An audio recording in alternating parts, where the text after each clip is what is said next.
begin this hour with the deadly holiday parade tragedy in Waukesha. More than 60 people were injured, 6 people have died.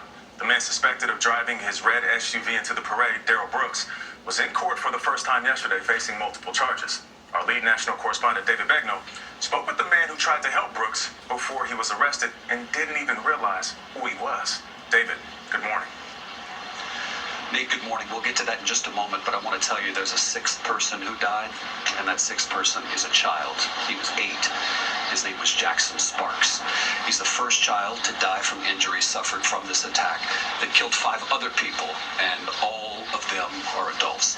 The suspect was charged with 5 counts of intentional homicide. There is a 6th count that is pending. His bail has been set by a judge at $5 million. Now listen, police say this suspect swerved with intention from side to side, hitting as many people as possible during that rampage on Sunday, which injured more than 60 people.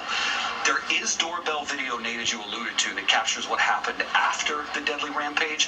When the suspect went to a nearby home and rang the doorbell, the man inside, named Daniel Ryder, answered the door. He said he had spent the afternoon watching football, didn't have a clue what had happened downtown. So Daniel says he told the man, who claimed that he was homeless, by the way. The suspect says, hey, I'm homeless, can you help me? So Daniel says, I brought him into my home, sat him down on the couch, gave him a jacket, made a sandwich, let him use my phone to call his mother because he asked.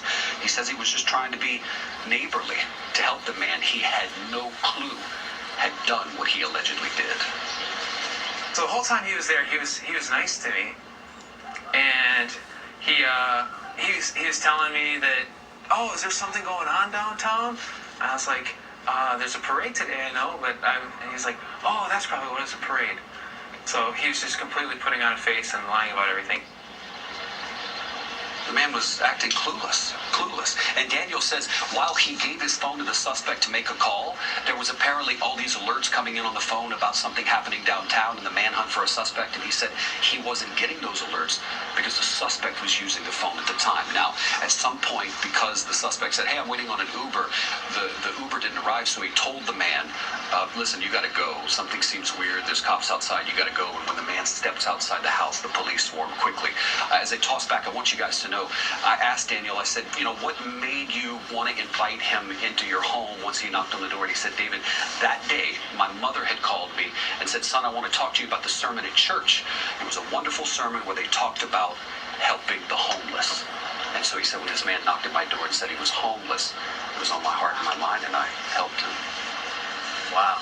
David, it speaks to the fundamental goodness of the people there in Waukesha who did not deserve this tragedy. Thank you very much. We've been covering the